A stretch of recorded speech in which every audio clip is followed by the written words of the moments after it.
All right, well, good afternoon, everyone. Welcome to Californians for the Arts webinar, Understanding AB 2257, follow-up legislation to AB5, these are assembly bills, and the impact on the arts sector. AB 2257 was signed by Governor Gavin Newsom on September 1st, 2020, and went into effect immediately. The new law includes new exemptions for musicians, performing artists, and fine artists. My name is Julie Baker, and I'm the Executive Director of California Arts Advocates, the lobbying organization that worked to get exemptions such as fine artists for the sector, and Californians for the Arts, a nonprofit with a mission to build awareness of the impact and value of arts, culture, and entertainment in California. Today, we are delighted to be joined by our esteemed panelists. I'm going to go through introductions, and we're just waiting for Assemblymember Gonzalez to join us, and we think she's coming in any minute now. So in the meantime, I'm going to go ahead and introduce Majority Leader Ian Calderon. Actually, we're just having, Ian, if I could ask you to just chat me her email. We're not seeing her in the general, so we want to make sure we get her in here.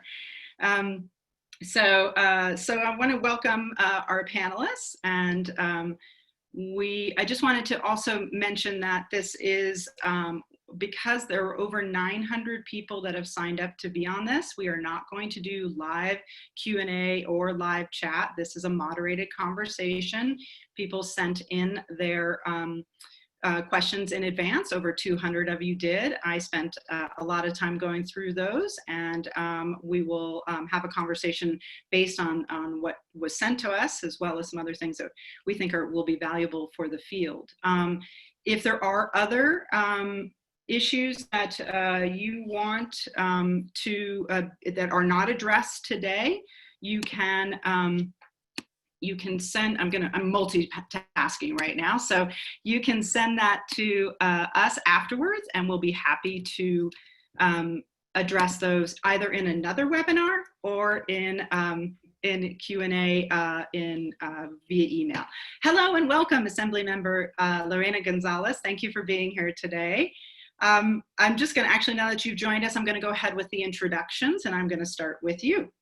Assemblymember woman Lorena Gonzalez is from the 80th District.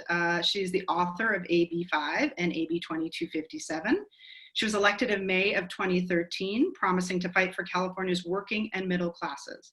As chair of the Assembly Select Committee on Women in the Workplace, Lorena has led the charge on women's equity issues, large and small. Lorena authored the nation's first state law to guarantee paid sick days for all workers, co-authored the nation's toughest rules to close the gender pay gap, passed legislation to create the nation's first state-run diaper bank to assist young families in need. I'm sure Majority Leader Ian Calderon is happy with that, and authored the Sexual Assault Survivors Bill of Rights. Lorena also wrote laws to make voting easier and more accessible, protect the jobs of grocery workers, fight the misclassification of employees as independent contractors, provide farm workers with overtime pay, protect immigrant communities from legal services fraud, and mandate that public schools test their drinking water for lead. Lorena is the first Latina to chair the Assembly Appropriations Committee.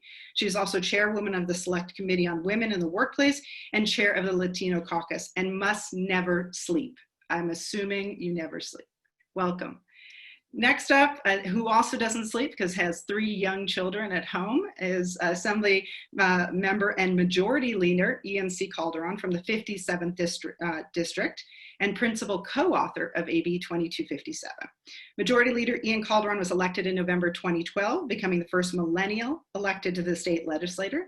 A product of the 57th District prior to his election to the Assembly, Ian worked as a field representative for the legislature, which allowed him to assist residents in his community to navigate state and local government. In March 2016, he became the youngest majority leader in the history of the state of California. Congratulations, and hopefully that inspires other people to engage.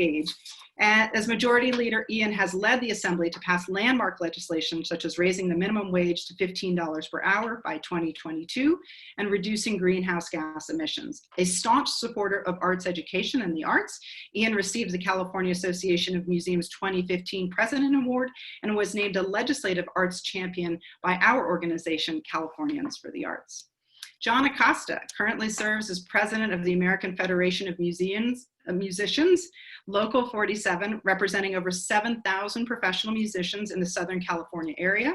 John also serves as an international executive board member of the AFM, vice president on the Los Angeles County Federation of Labor Executive Board, president on the Music Fund of Los Angeles Board of Directors, director on the Actors Fund Western Council, and director of the Verdugo Workforce Investment Board. John hails from the Bronx, New York, as did my mother. His father, Juan Acosta, was a percussionist from Cuba who worked as a touring musician with Latin jazz greats such as Tito Puente and Celia Cruz. In California, John began his recording career working as a composer, guitarist, producer, and engineer for artists on Warner Brothers, DreamWorks, Geffen, BMG, Elektra, and Capitol Records. John's work as a musician led to his work with Local 47, advocating for musicians' rights. And last but not least, Sarah B. Boynes, attorney Fenton and Keller. Sarah represents employers with regard to a wide variety of workplace issues, including discrimination and harassment, wage and hour claims, employee misclassification issues, employment policies, leave issues, workplace investigations, defense of post-employment claims, and in-home caregiver agreements. Her 30-plus years experience in areas of law ranging from civil litigation to estate planning complements her expertise in employment law and provides a unique perspective to problem solving for her clients. Sarah presents interactive and current educational seminars on employment-related topics for clients and the general public, including the California statutorily required harassment prevention training seminars for employees. With contributions from her colleagues, Sarah writes a bi-weekly article for the Monterey Herald addressing workplace law issues, and she is also responsible for the content in the Fenton and Keller newsletter. A member of the firm since 2000, Sarah is involved in community activities primarily related to education and youth. In early 2019, the Salinas Valley Chamber of Commerce named Sarah Businesswoman of the Year. So we have some pretty impressive panelists with us here today. Thank you so much for making the time, all of you. As I mentioned, we had over 950 people registered for today. It looks like we're continue to see people as they come in. As I just wanted to mention some housekeeping notes. That in the interest of streamlining the information, we have closed live Q&A and chat. We did ask you to send those questions in advance. We got over 200 questions. I did my best to aggregate them today. If there are specific questions that go unanswered today, we will do our best to address them through email and follow-up webinars. Please also note, nothing we say today constitutes legal advice. Part of our goal today is really to demystify the legislative process so attendees understand, perhaps beyond the schoolhouse rock version, how a bill becomes a law, how to interpret the laws, and how exemptions in the case of this law are included. And we could not ask for a better guide today than these panelists. So I'm going to start with Assemblywoman Gonzalez. Good afternoon, and thanks so much for being with us. Thank you for having me. And I'm going to apologize in advance. I have a house full of boys. And so they're just finished school, and so they're playing games, and if it gets loud, I apologize in advance.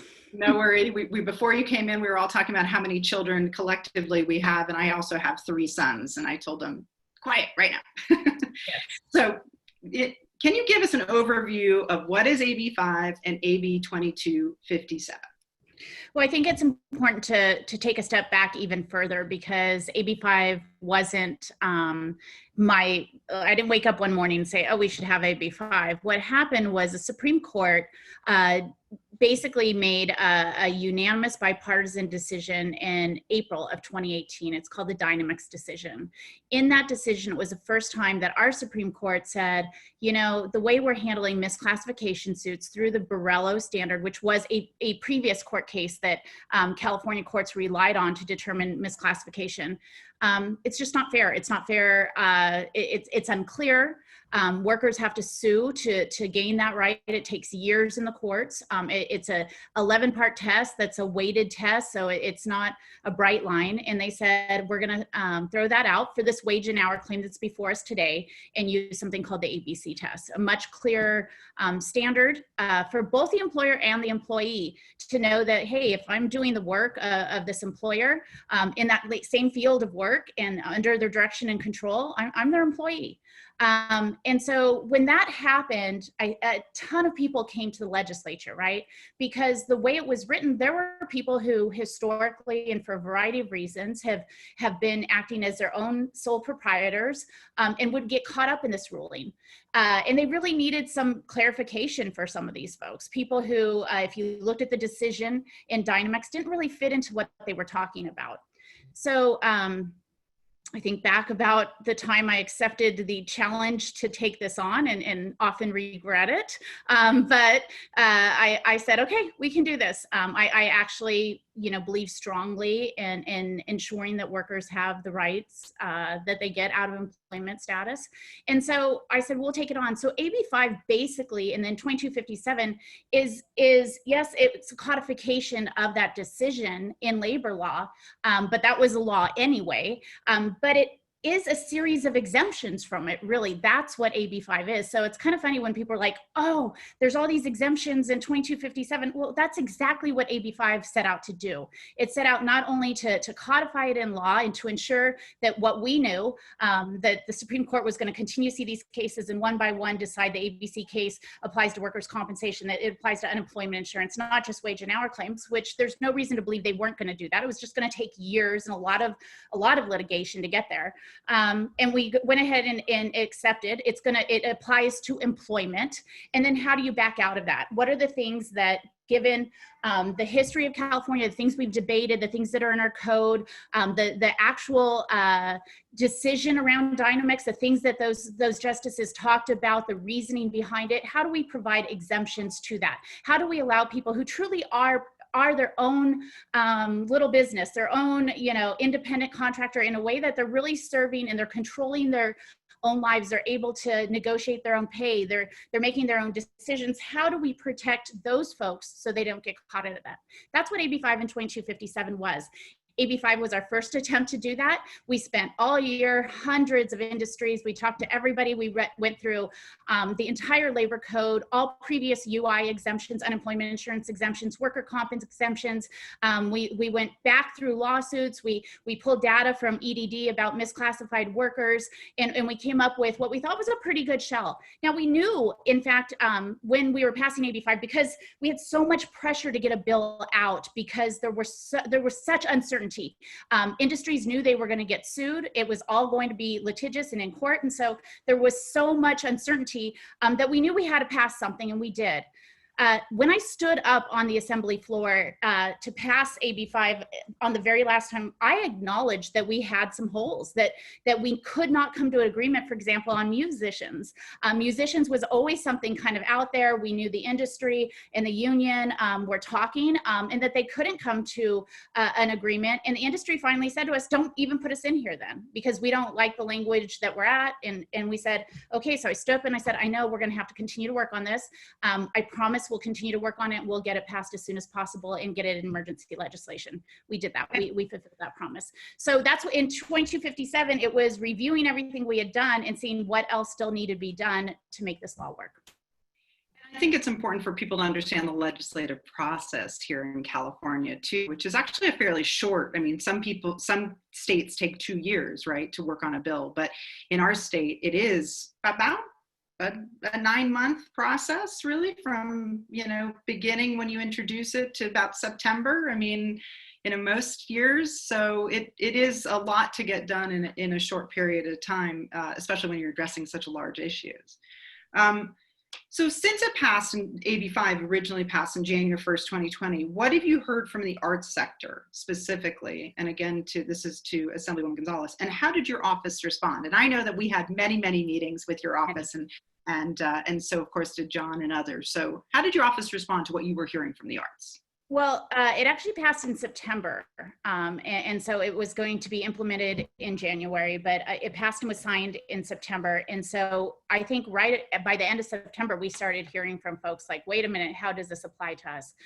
So we did meet with, oh, you name it. I mean, the art sector is so large, right? I've met with everything from circus groups to musicians to actors and actresses to the unions that represent all of those folks, comedians, magicians. I can't even, balloon artists. I mean, I don't know if they're we'll stick them in as creatives. You know, I mean, I can't tell you a single performer or type of performance or venue of performance that we haven't met with, to try to really get at what we could do to number one, clarify, to identify the burdens that was on the industry. It became very clear very fast. There were a ton of people in the industry who said, yeah, I know we need to do this. I know we need to. And I know we've kind of been maybe not really applying the law to us, the previous law.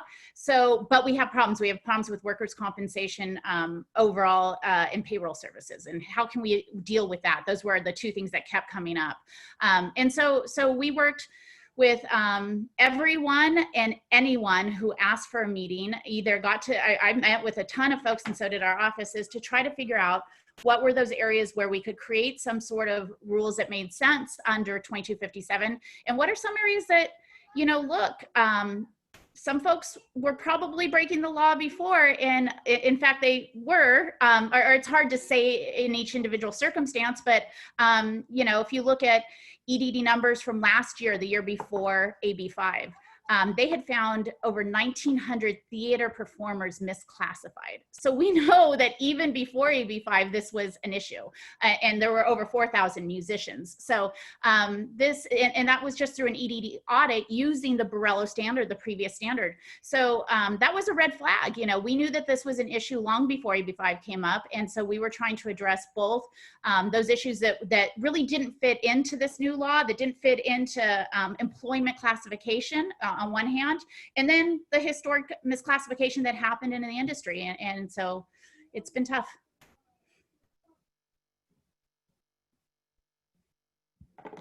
Sorry, if you could briefly explain the process of how industries get those exemptions. Like, I mean, meeting with you is sort of step one, but such as musicians and did in AB 2257, what is the criteria you look for, or how do you decide who should be exempt?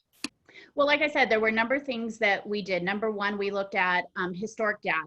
So those numbers I just told you from the EDD, has there been misclassification in this field? What did it look like? Have there been lawsuits that were won by employees? And what was the prevalence of that? Do we have a system? And this was the ultimate question. Do we have a system previously under Borello that employees really had to go get an attorney and sue in order to gain their workplace rights? And that we found in the industry. So that was number one. So it's like, okay, you can't have a blanket exemption, right? There's something there. We have to look at what's there and what's going on and why. The music industry, you know, was a little bit different because they came to us, the union came to us, independent artists came to us and said, we want to sit down and try to work this out ourselves. And there were a few times when it came to me and I was like, oh, this doesn't really abide by the reasoning under Dynamex, and we're not going to put something into law that conflicts with the judicious kind of reasoning of how they got to where they were in Dynamex. That was the other thing we looked at during exemptions. Does this easily fall into this idea of exploited worker versus having the ability to negotiate for yourself, having some rights, having being under the control and direction of somebody? And so we, you know, I think we pushed back a couple times on the group of interest holders in music and said, yeah, I don't like that. And there were things I would have rather had, and things that, quite honestly, moving forward, we should look at on top of what we've done. I like the idea of a collective. I like, you know, worker collectives in general. So when there's nobody is truly the boss, people should be able to come together and perform and split a fee with nobody being the boss. I think that we can all agree that there are situations that are unique to creative performances. I was a dancer. I understand some of this, you know. My kids were in theater. My daughter was a performer for a very long time. So I'm not a professional, but I definitely understand. My daughter was a paid professional. So, you know, we get kind of how this works, at least tangentially.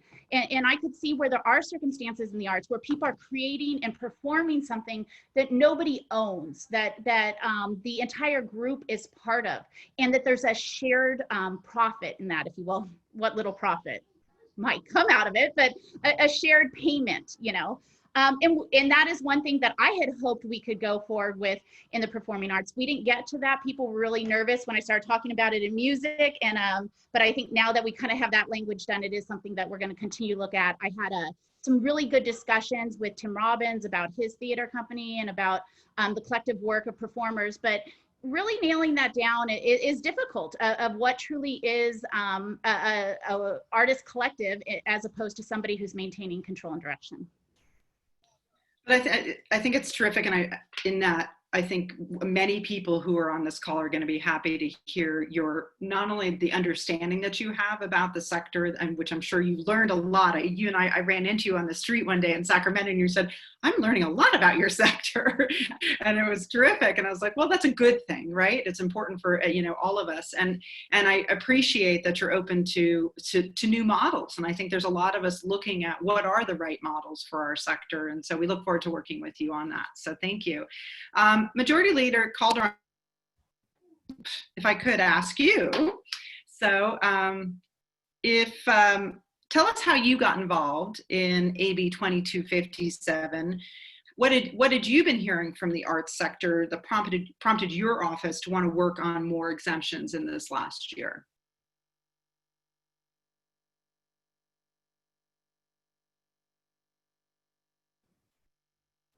Am I unmuted now? Is that good? Okay.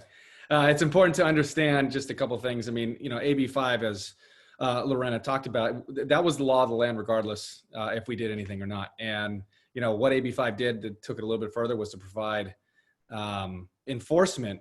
But AB5 and 2257 were all about exemptions, especially for industries that just may not have been had a chance to continue to exist. And I think it just is such an important point that should continue to be reiterated, and that Supreme Court decision was based on interpretation of existing law and the Supreme Court's interpretation of how to make that easier to apply to employment in California. Myself as a person, and by the way, I will just say I'm here. I'm a backup dancer for Lorena. She is the expert on all things when it comes to this subject matter, and John as well. So it's always fun to just hear them riff and talk about this stuff because I'm always learning from them. But I always come from a position of compromise.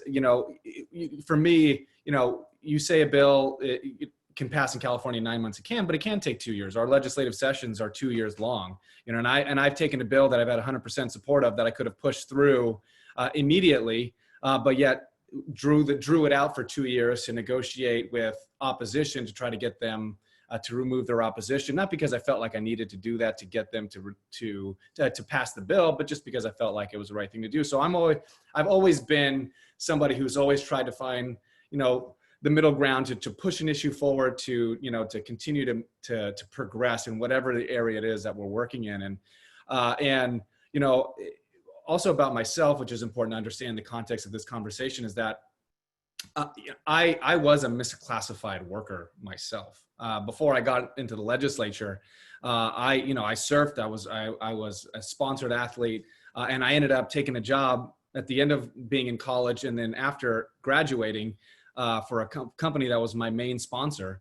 And I was identified as an independent contractor, but I was everything but an independent contractor. I was an employee. I didn't get healthcare. I didn't get any benefits. I got nothing. And the pay that I got didn't really afford me the opportunity to have any type of healthcare to afford on my own. So really and at that time, we didn't have the ACA. So, once I turned 25, I was no longer on my parents' plan. And then once I left that company, I never had any type of health insurance just because I couldn't afford it. And it wasn't afforded to me. It wasn't an option to me. And so, I knew firsthand what it was like to be in this position where I can only do this work for this company. It's not like I'm my own business where I can take on clients. There's no way, given the workload that I had, that I could have taken on any other clients and completed the work from that employer that I had. And so, I just came from a perspective where I knew what it was like to be on the receiving end of the shittier deal when it came to employment.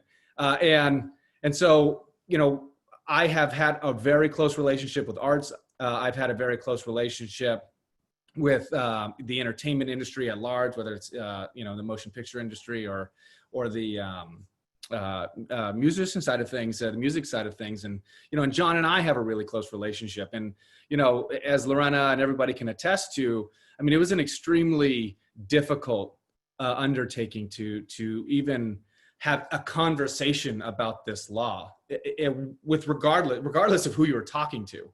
And, everybody's guard was up. And I kind of came in where, Lorena, she was taking so much from so many different groups. I just had offered, if I can help in any way, let me know. I know that we want to work on something together with musicians, and she's right. Musicians and the entertainment industry or the recording industry, they just said, hey, leave us out of this first round of AB5. Let's work on something moving forward. And I said, I have a really good relationship with John and his folks, as well as with the industry, the recording industry, whether it's RIAA or ATIM. And, whatever I can do to be helpful, let me know. And so, she took me up on it, and, I flew down from Sacramento a couple different times, and we met at John's shop in Burbank. And it was, us and the labor, the musicians, as well as the industry. And also it was, the Musicians International as well, that was participating by phone. And, I think John can attest, it was a little difficult at first. I think, everybody was coming from this position of, we don't want to be the one to get screwed in this deal, whatever this compromise is going to be. But everybody was there in a position where they wanted to reach a compromise on both sides. And industry, really was trying, the musicians were really trying. And what it really took was the musicians to actually talk to the industry and say, hey, this is my experience. This is what it's been like for me working in the industry.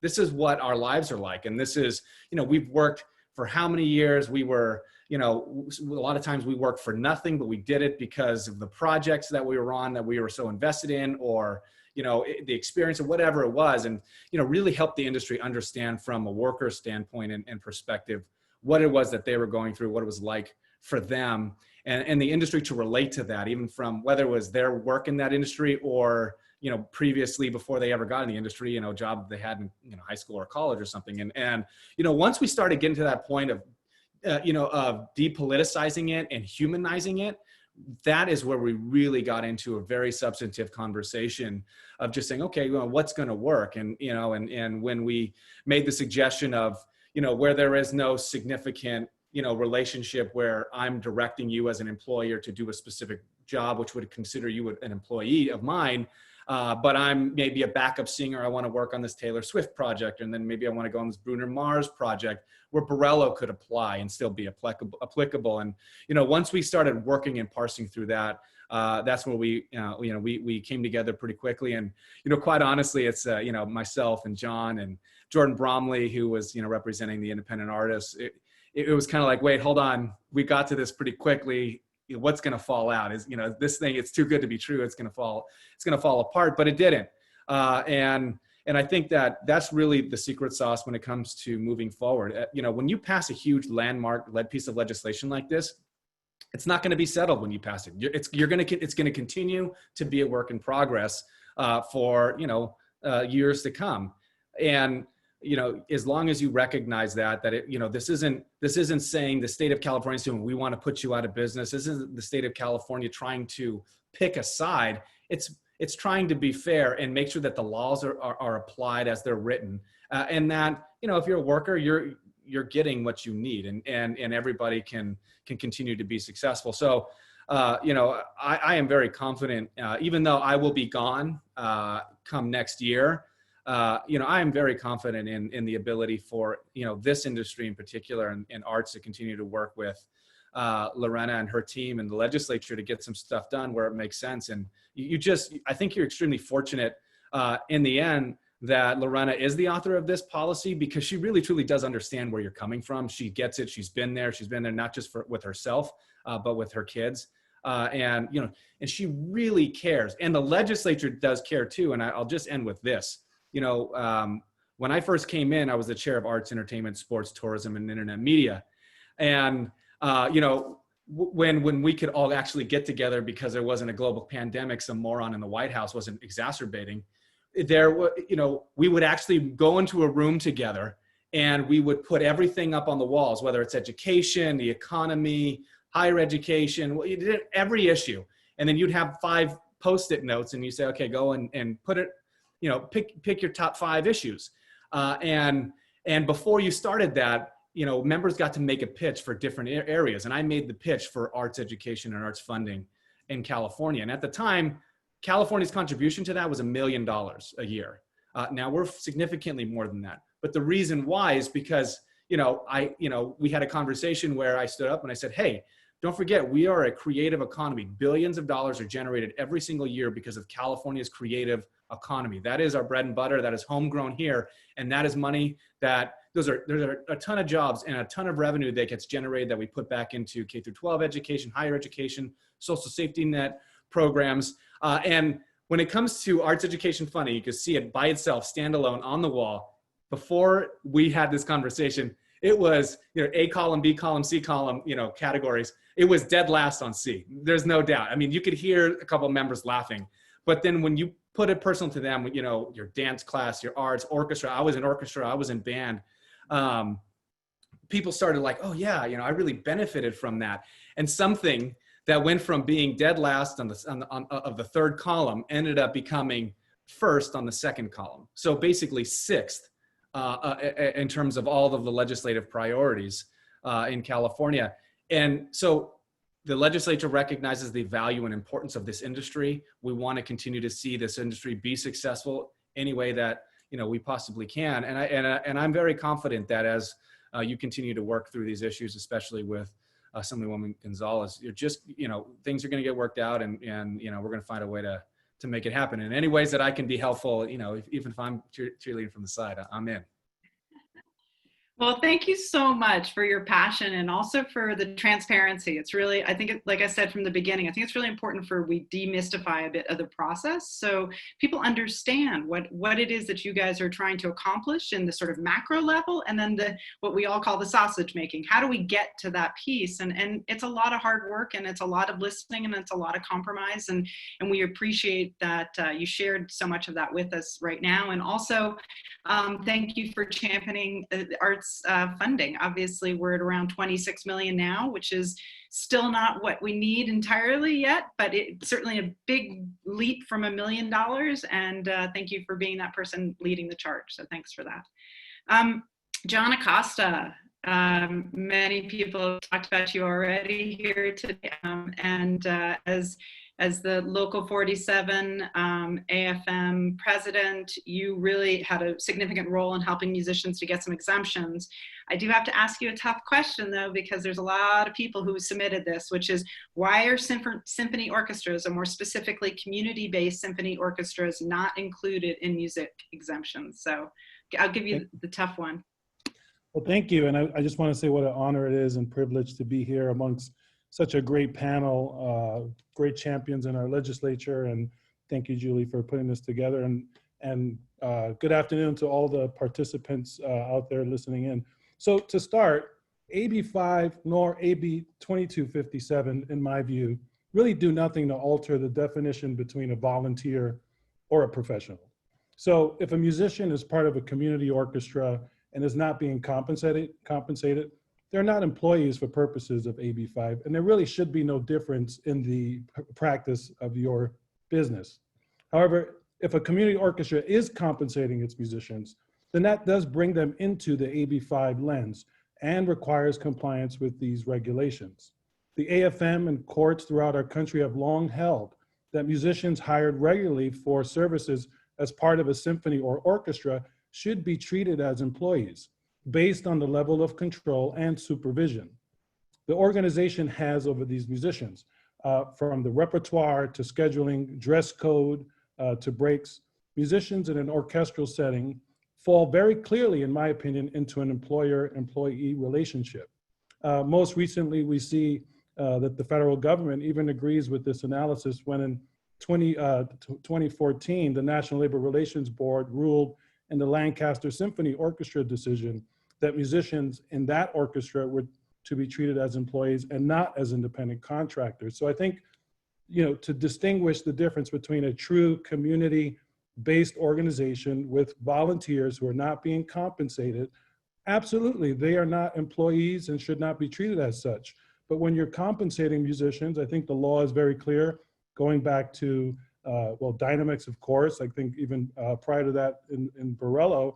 And the fact is, I think the assembly member touched on this earlier, there's been so many cases of misclassification in our sector that this really does put a fine line on the fact that musicians really do need to be treated as employees when acting in a scenario like a symphony orchestra, like a theater pit, and in certain other circumstances. And that was really our goal through this process, to really bring our state and all these organizations operating in it, into compliance with what really has been the law of the land. John, thank you. Just to clarify a couple of questions, because there were a lot around symphony orchestras that were submitted. On the, if you're a community-based one that does like one weekend a year or short summer festival, I know that there's sort of the single engagement exemption that's now been added. How does that play into this? Or anyone can answer that. I see maybe as assembly member. So I think John hit on it on the NLRB case. There was also in the matter of Fiddlehead Theater Company in Boston Musicians Association case. Symphonies have been well litigated, and I hate to, and it's kind of interesting when we have this discussion with creative arts or performing arts, because a single engagement can still make you an employee. And this happens primarily in the kind of theater setting, if you will, because of the level of control and direction. And we know it's not that unusual. And most people in this industry, if they're honest, know it's not that unusual, because if you talk to any IATSE member, any stagehand, they have a lot of different, employers of record for a single performance, right? But when you exercise that much control and direction over an individual, you become an employee, an employer of an employee. And so I think with the musician language in particular, given the court cases, given the history of misclassification, there was really no way to kind of split that baby, if you will. There was no way to rationally say, yeah, okay, on this case, and there's court cases that say, even if we exempted you from AB5, you would still fall under Borello, and the courts have made that decision already. So I understand that not everybody has been caught. Not everybody thinks that they've been breaking the law, and that's always a tough conversation to have, right? Because especially in this industry, and I don't want to typecast, but in this industry, you have people who really care about people for the most part. You have some jerks, but for the most part, you have a community that it tends to be progressive, that really does care about folks, that thinks that they're doing the right thing.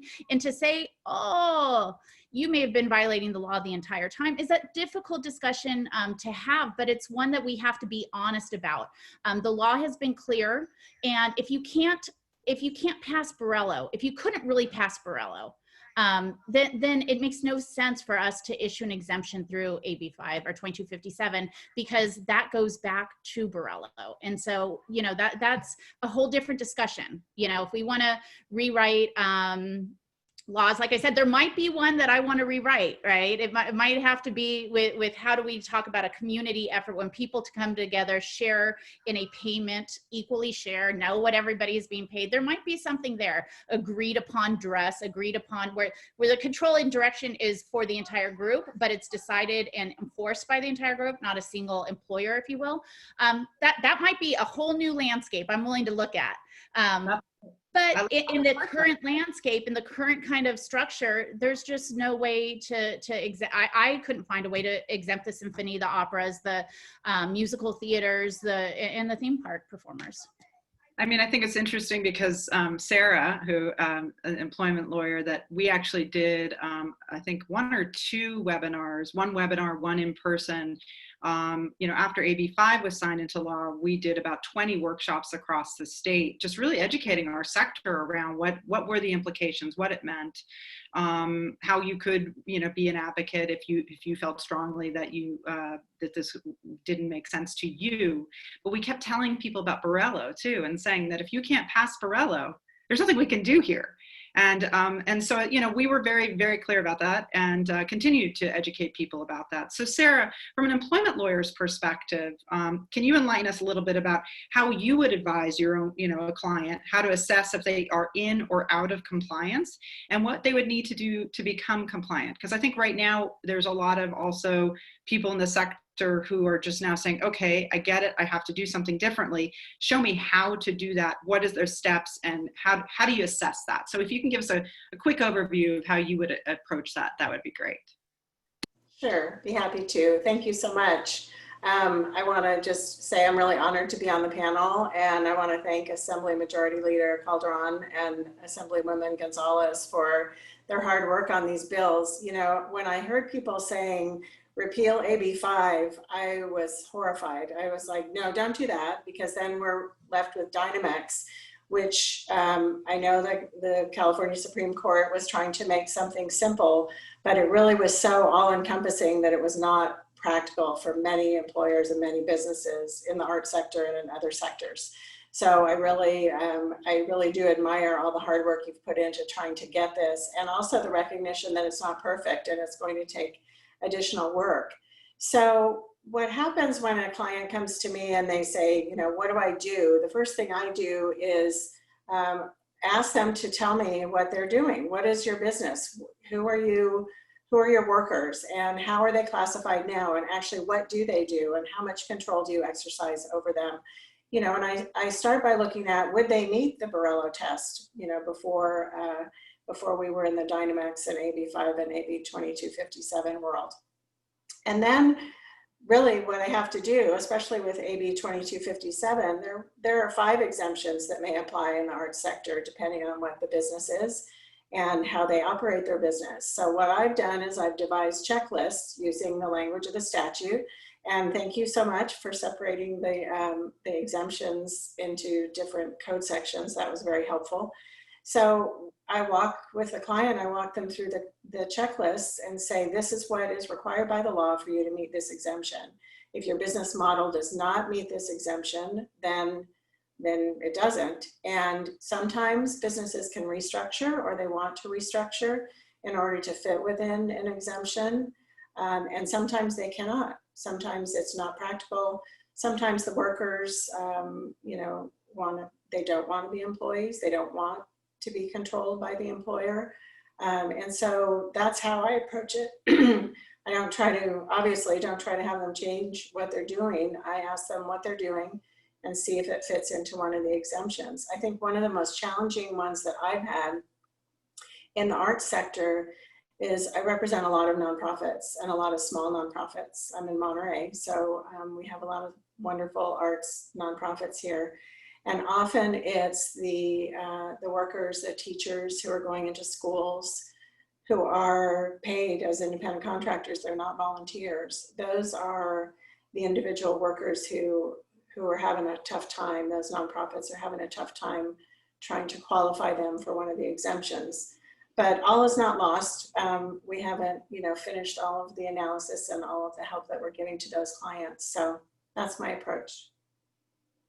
Thank you, Sarah. And we definitely encourage folks to, you know, contact employment lawyers in your community, contact California Lawyers for the Arts to get advice on how you can be in compliance. It's very important that you are in compliance. There were some changes, I believe, in AB 2257, and maybe I'm not reading it as correctly, though, is to sole proprietorships, or maybe some more clarifications. Is there something you could address, Assemblywoman, on that specifically, or did I read that incorrectly? Sole proprietors were always written in there. We realized somehow some corporations in particular, or companies, were skipping over that and saying people had to have LLCs. And so we just ensured that people working as individuals who worked as sole proprietors could also exist in the business-to-business exemptions. So it was always there. A sole proprietor, it's kind of interesting because I think this is one of the things where people get really caught up. A sole proprietor is simply somebody who files their taxes as a 1099 employee or worker, if you will, a 1099 contractor. God, the importance of word choice in all of these has become exceptionally important. But so what we did is we simply said, I believe the change was an individual working as a sole proprietor. So it was very clear what we were saying, that also fit into a business exemption. But there were, and I want to be clear, because some of this, I don't know if it hasn't been seen, or, and all of this came from my discussions with people and my own life experiences, honestly. So one of the first meetings I had in my office was with a dance group in San Diego, in Chula Vista, in my district. And they were talking about some of the concerns that she had. And she said, it's fine. My dancers, they're employees. I mean, I get that. You know, this is what, it's a dance group. They're employees. They deserve workers' comp. She said, I have some problems. Like, I'm going to have a dance competition. I'm going to have some judges in. Well, you know, we put on dance competitions. So these judges are now, I'm going to have to pay them as employees for one day. She said, if I have a master's class, you know, how many times had I sent my kids to a master's class, which by definition was bringing somebody in to provide something that they're their own business. They're creating their own rules. They have their own belief, their hours, whatever they're going to do. They're controlling themselves, and they're offering something that business doesn't traditionally offer, at least at that level. Both of those are now written into this law as exemptions, because those were things that were brought up. So I think we tried extremely hard to listen to real examples of things where we're like, yeah, I never meant for a judge at a dance competition who's exercising their own judgment, who, you know, is playing by their own rules. It isn't a member of somebody's staff to be caught up in this. So we have an exemption for judges. You know, for master classes, that was a tough one, trying to define a master class. You can imagine, without making it just available for any camp that came along, you know, and the teacher thing does get, you know, tough. There might be some possibilities under the referral agency, but they have to really be in control of their own livelihood, if you will, their own work. And so that was, as she noted, that is a tough one. Yeah, so we did get a lot of questions around teaching artists, you know, because many of them do multiple places in a week even. They'll teach at 4 or 5 different locations. They maybe bring their own materials. It's their curriculum, et cetera, et cetera. So it sounds like maybe within that case, if they had a sole proprietorship, that could be a business-to-business exemption, but it could be, and I try to remember, I try to remind folks who have studios all the time, you can own a studio and rent it out, right? So the teacher, the instructor can rent space from you the same way, and I don't want to compare the two, because whenever you compare different professions, people get upset with you, but think of the hair beautician who rents a chair from a salon, right? She still has her own business, she has her own clientele, she's processing that payment. The same can be true for a instructor who is simply renting space somewhere. Where it gets a little tough is, look, and I again couldn't figure out how this would fulfill Borrello when a schedule is put on by a studio. You're put into that schedule, you have to show up.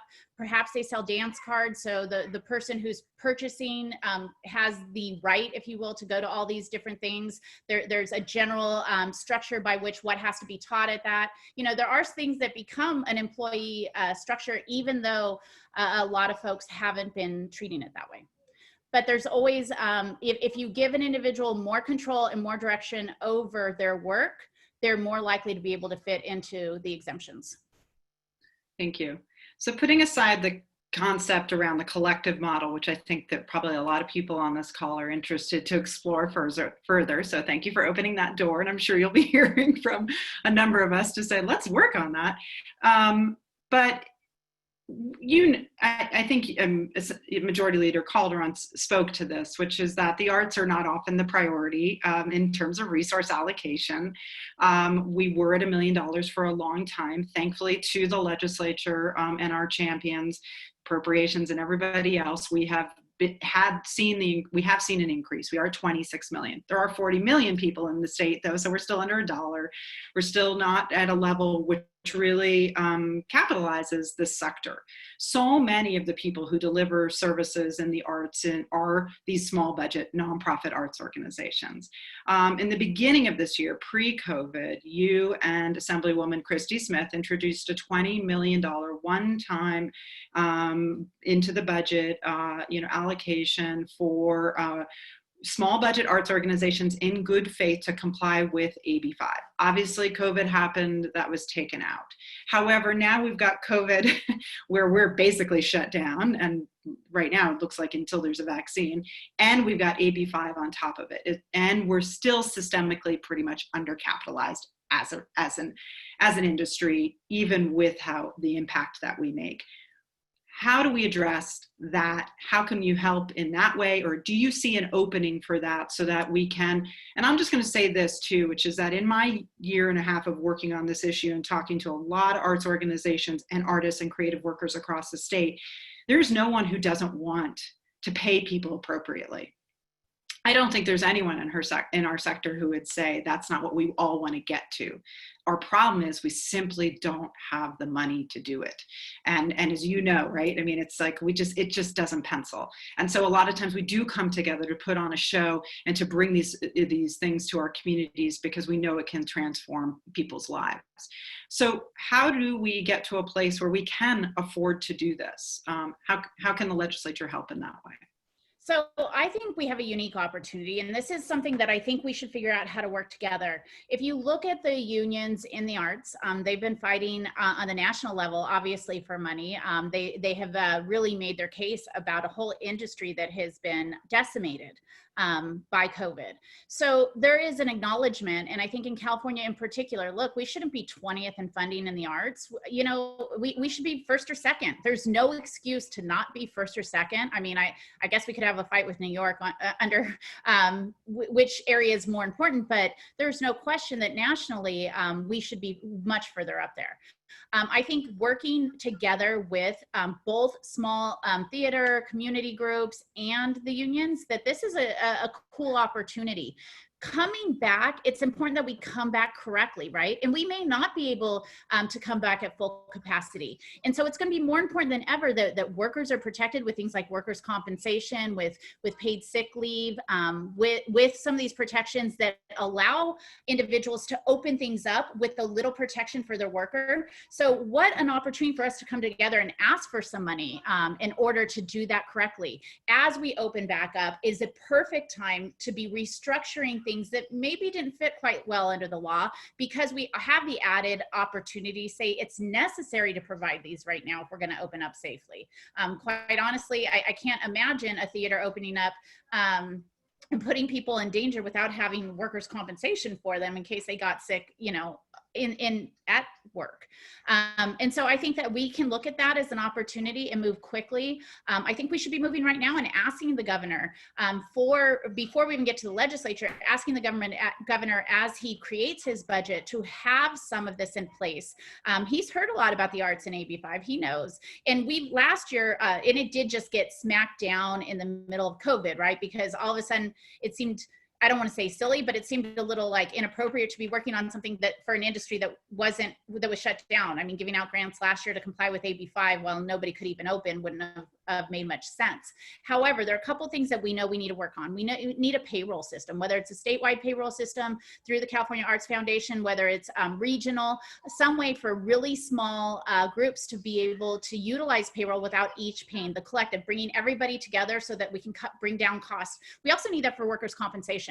And I think that those are two areas we can work on, and then say, can we supplement that with some funding so that people can get back on their feet, employ people, bring people back to work, and bring joy back to people's lives. I mean, some of it's not even just, the arts kind of has this unique feature because it's not just jobs, but like we need some happiness. And that's what it does, right? And so I think what I would like to see and what I would like to do with you is work on that now, see if we can get some money in the governor's budget, and then augment that through the legislative process as well by making those arguments that this is about safe reopening, this is about complying with AB5 together, all of these things together, and about getting back on our feet and getting back to normal in the next year or two. That is, obviously music to our ears. And so you can be assured I'll be contacting you very quickly after to discuss best ways to approach that. And obviously something we see desperately for our sector before COVID and now even more so today. And we like to say artists are second responders, as you're talking about, where they are really, we're not going into a building and saving someone's life in that way, but we are rebuilding a life. and how important that is, more than ever before, that we need that in our lives. And so we want to assure that these small budget arts organizations that are doing so much in every community across California, rural to suburban to urban, can survive not only COVID, but also Assembly Bill 5 and 2257, so we can get them working and staying alive. So to that end, I do want to we've got 20 minutes left. We are doing 4:15, and I did want to get some specific questions that people submitted. So, and some of these you've already talked to, but I still want to be able to share the voices of the people who submitted some of these things. So this is obviously not me saying this. So as a BIPOC theater artist, Black, Indigenous, people of color theater artist, I can attest that there are very few paths for artists of color to achieve upward mobility in this business. Intimate theater, I guess small theaters, represents the only path I've found not blocked by a paywall, and is the way I've gotten representation in every TV film gig in my career. There must be some way to exempt the vital grassroots pipeline of intimate theater given its importance to the BIPOC community. And this was the question: why in this time of cultural reckoning can't we find a path forward to providing a carve out for intimate theater? So again, no, obviously not my words, but I wanted to share that because I thought that was an important point and perspective. Anyone can address it, or certainly Assemblywoman. So it depends on the performance, right? Can the performance even fulfill the constraints of Borello? And I think that that's what we have to go back to. If anything, I could as easily argue, that people of color in particular, as a Latina, my daughter is Black and Latina when she's performing.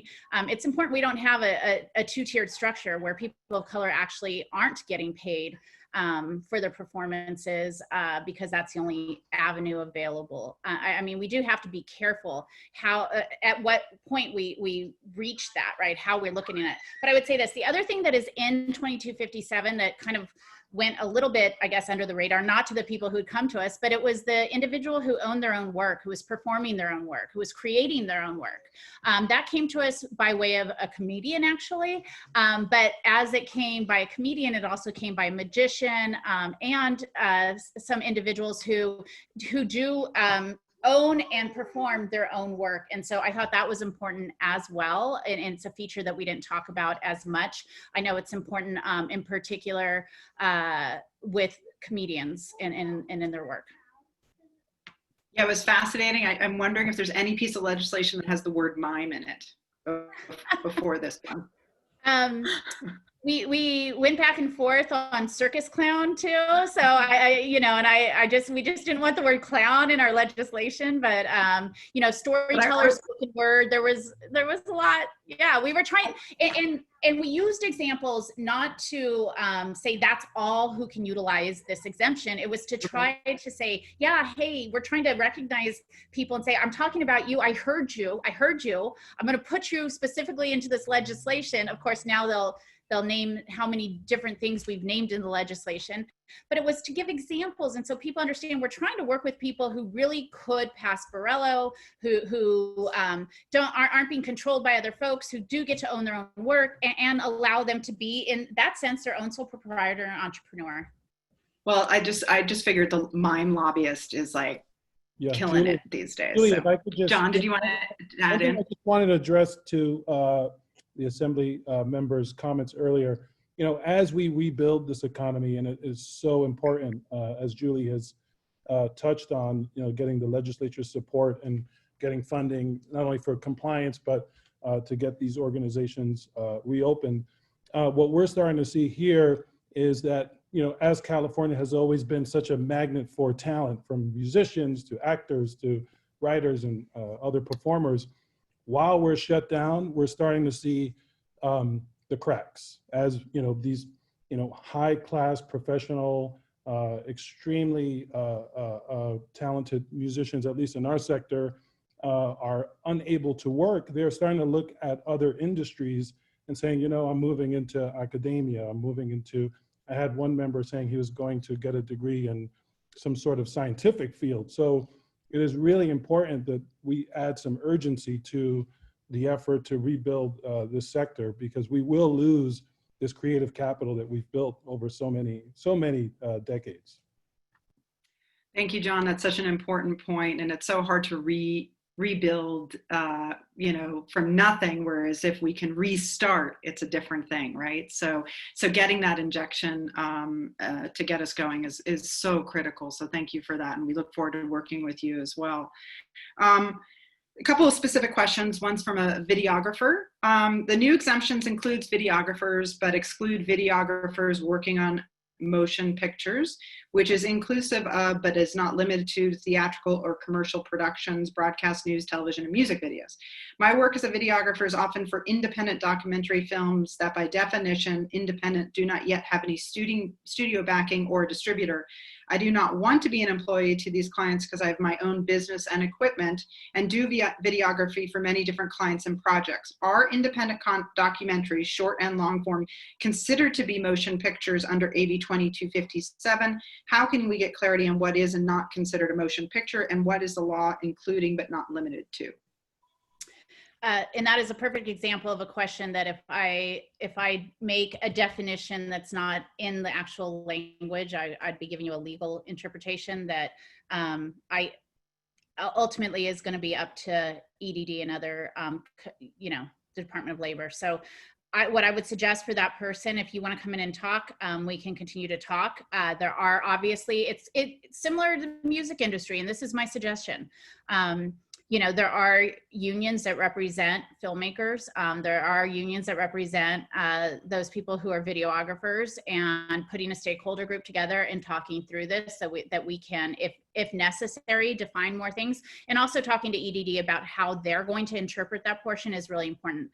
I can't tell you how they're going to interpret it. And it would be, as an attorney myself, I can't give people legal advice, and I don't know all the specifics to what's being asked there. So whoever asked that question, I ask you to come contact us, and if we need to sit down and bring some folks together to better understand that, then we should do it. Well, and I would add, it seems like, part of the question was that I have my own business, I'm my own business. I mean, if they're their own business, they have their own business, then they would be hired as a contractor, wouldn't necessarily need to be hired as an employee. Whoever they're working for would just hire them as a contractor to that project.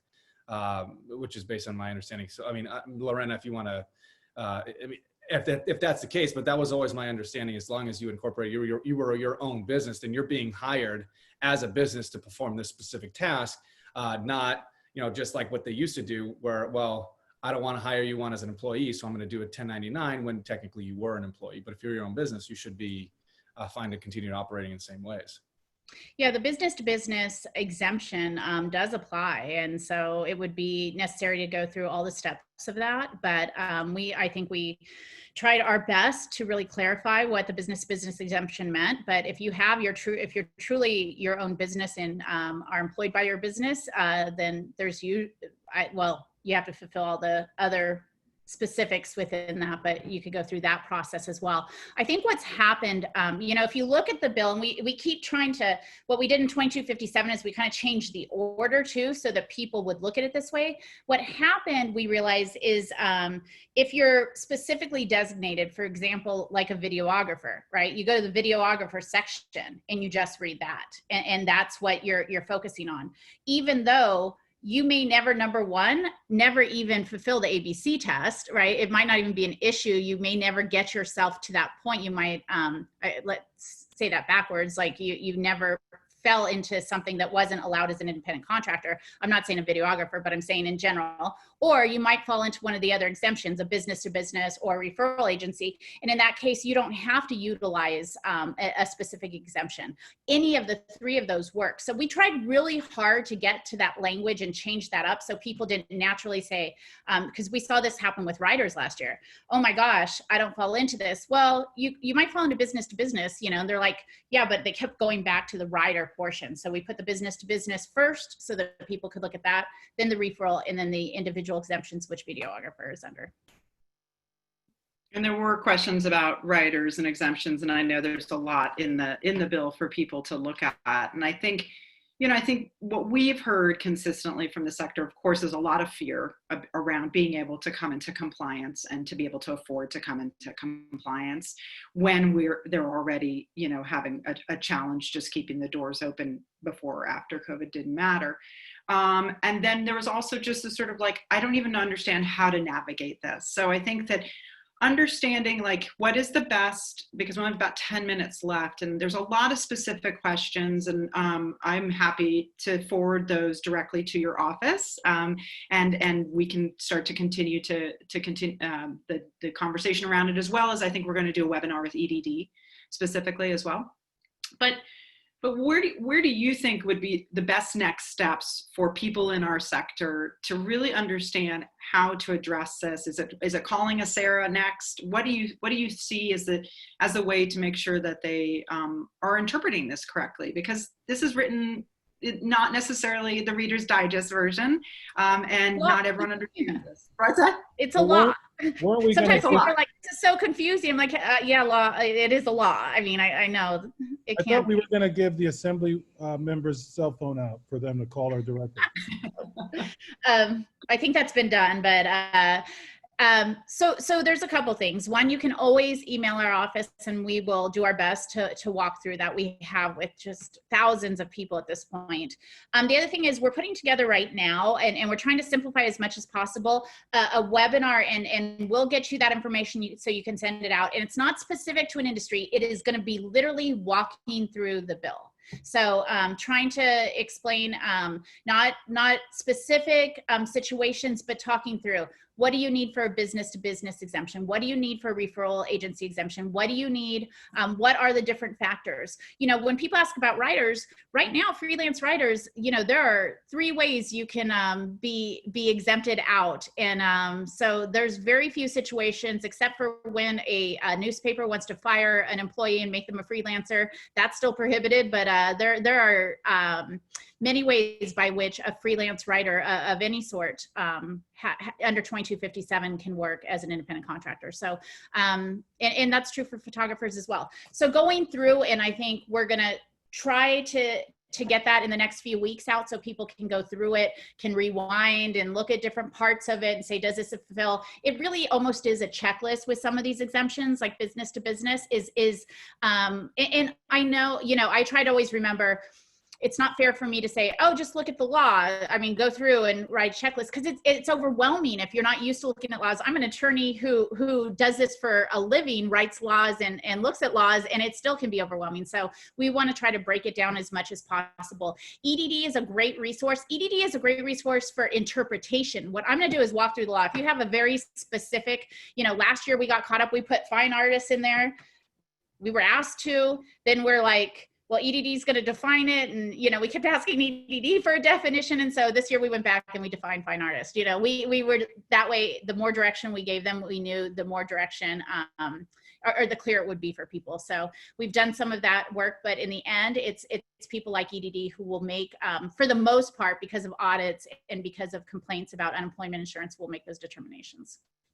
And I'll say, Jill, I think you guys are really doing a great service for your entire organization, everybody that's a member and everybody that's participating, over 400 folks here. And, I think that this is a great step. I can only imagine how much value so many people that are watching this are getting out of just hearing Lorena talk and kind of go through it and the thought process and, kind of walking through a couple of the specific questions that have been asked. I think EDD doing a Zoom with them, I think that's going to be extremely valuable. That's going to add a lot of value because, they're the ones, like Lorena says, doing the interpretation. And so they're going to get a lot of valuable information as long as, you're direct in the questions that you're asking based on the needs of the folks that are chiming in that have some confusion. And I also think it's a good idea to continue to stay in contact with, folks like Sarah and do, specific, one-on-one, if necessary, or larger group on subject matters. And maybe putting together a resource that you can have on a website or your website. And just said, okay, here's AB5, here's 2257. Well, here's AB5. This is how you need to look at it. Are you your own business? Here's the business-to-business exemption. Are you referral? Are you not? Are you neither? And kind of have it broken down like that. And depending on where they lie, they can kind of get an idea of where they're at. If they just want something that's quick that they can go and look at, and just have somebody that you can bring on really quick that can digest that based on what your conversations with the EDD or with Sarah or anybody else. But I think what you're doing is, this is the right step, and having this conversation, I can only imagine how valuable it is to all the folks that are watching it right now. Well, thank you. And I hope it is. I mean, I know that it's probably frustrating for the 200 people who submitted questions, and I didn't get to every one of those specifically. But there is a lot more work here, as Assemblywoman Gonzalez has illustrated and articulated, and everyone here I know is committed to really helping the sector. That's what we want to do. That's our mission, is to make sure that the arts, culture, and entertainment sector is recognized and valued and supported. And we know that this has had a great impact, and we also wanted to understand as much as possible really what it's about, because I think a lot of times there's a lot of misinformation out there in our world right now. And, we need to really utilize these modes of communication. I wanted also people to understand that the author and the co-author and the unions and everyone else has been very open to hearing from you. So I think that's really important. Don't stop. Continue to communicate. That's really important. Her office works really, really hard to listen and to address the issues. If you don't comply with Borello, it is really difficult for them to see any other avenue forward. And we've talked about that a lot in our own webinars. So I want to give everyone just one more minute to sort of leave with your parting words. So John, I'm going to start with you. I just want to thank you, Julie, for putting this together, and thank our representatives here from the legislature for all the amazing work that they've put into making this happen. And, AFM is committed not only to protecting musicians, whether they're in the union or not in the union, but also to continuing the conversation going forward and working with the legislature and your organization, Julie, to make sure we continue to refine and improve what we have in this bill and in this law. And so I look forward to that, and thank you. Terrific. Sarah, from your perspective as an employment lawyer, working with small budget arts organizations, your parting words. Yeah, just thank you for having me on. I think it is important to focus on compliance. And I think really, what Assemblywoman Gonzalez said is right. Lay people, it's hard enough for lawyers to understand this law. And so getting some help from EDD, from her office, from your lawyer, from our website, wherever you can get the help to kind of try to simplify it or break it down into a checklist form so you can at least understand the different exemptions. And keep in mind that more than one exemption may apply to your business. But going back to Borello, if you can't meet Borello, then you're converting people to employees. Thank you so much. Thank you, Sarah. Majority Leader Ian Calderon, your parting words. Yeah, well, again, thank you for having me and for putting this together. And I want to thank everybody that joined, because this is such an added value to any doubt or concerns that you could have, to at least get an idea with, the author of the work that she's done, how she got there, how we got there on musicians, and and what's possible moving forward, and also kind of understand the complexity of trying to put something like this together. I mean, people just think it's as easy as, well, just exempt us, and it's just not that easy. I mean, what you have to understand and what you have to respect is that within the legislatures, everything is about precedent. So you do one thing, and that's going to have overarching long-term effects, not on just this policy, but so many other policies. We want to make it less complicated, which sounds probably funny to a lot of people looking at the process and looking at the language, thinking this is not complicated. This is anything but not complicated. It's extremely complicated. But I think that there's a lot of work that's obviously going to continue to go into this, and there's a lot of work that I know that is going to get done. But we can't make changes as lawmakers unless we know what the problem is, and so continuing to do advocacy. Either by reaching out directly or through you and through the organization, it's just going to be really important moving forward, because you don't know what you don't know. And things happen really quickly in the grand scheme of things. And so the earlier you can chime in, you can get an idea of whether or not you're included and there's a solution for you or not, or at least to allow the Assemblywoman and her office know what a specific issue is so that they can get you an answer. And they're pretty good about being responsive. But thank you again for having me be a part of this. Thank you so much for being here. And the final words, well, I'll probably throw in a couple after you, but Assemblywoman Gonzalez. I'm sure it'll never be the final word. That's what I'm learning anyway. I want to thank you. Thank you for bringing us together. We're going to keep working to get this right. And I think that that's really important. I really appreciate attorneys like Sarah who get down to business and say, and what we're learning is so many people, not meaningfully, but we're violating the law beforehand, right? And so some of it's shock. Some of it's shock, like I didn't even realize I couldn't do this. And getting past that is tough. I would say there are a couple things that I answer over and over that I just want to be sure people understand, because I don't know who of the hundreds of people on this webinar. If you're the person receiving the 1099, if you're the independent contractor, you're never getting in trouble. All right. So like, I am not making your work illegal, if you will. I've gotten that question time and time again. I'm getting a 1099. I'm okay with it, but am I breaking the law? The way California law is structured, the worker is not the person that would be liable under that situation. So I just want to assure people, because I think sometimes that gets a little confusing. And the other thing I would say is if you're the person issuing the 1099 and you keep hearing, oh, Borrello, what is that? And what am I doing? I think a basic starting point is this. Do you have control and direction over the person that you're issuing a 1099 to?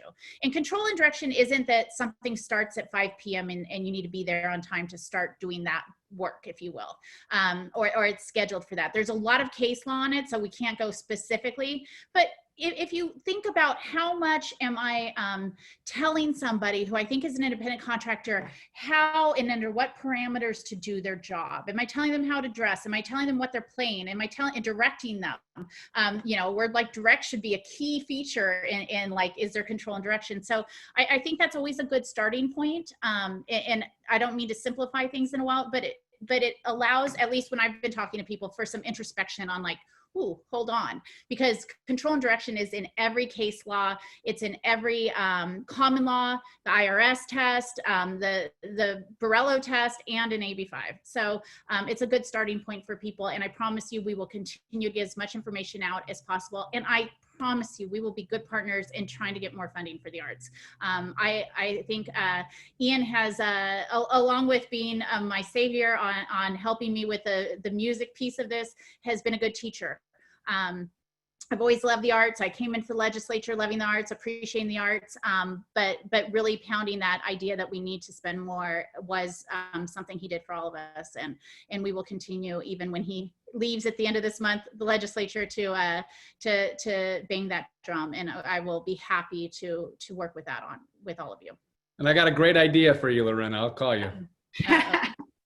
Well, I want to respect everyone's incredibly busy days, and I want to thank you all for being here. I think it's very, very important. I think that one of the benefits, the only benefit I think there is of COVID, has been that we've actually had the opportunity to access people like yourselves in a way that we couldn't before. It humanizes all of us to see everyone and just in their homes. Every person is under the same circumstances and working hard to do what is best for, we hope, for all Californians, and I think that's what we're all trying to achieve. So obviously our emphasis is on the arts, and I know that many people who are probably on this call are maybe still upset because they don't see themselves represented in terms of exemptions. And I would just say to them that I think you've learned a lot today, I hope, in terms of how this works, what is the background about this, and the opportunities to really work with your legislator and with particularly the Assemblywoman Gonzalez's office. They're very much open to it, and I think we need to just continue the conversation. And I really, really appreciate also the support for looking for more funding, because it's going to be incredibly critical for us, for a sector that we see increased funding in this next year. Otherwise, it's going to be very difficult for many artists, cultural workers, and arts organizations to survive. So thank you so much for all of your time and for your passion and for your interests and your work. You guys, thank you so much, and stay safe and stay well.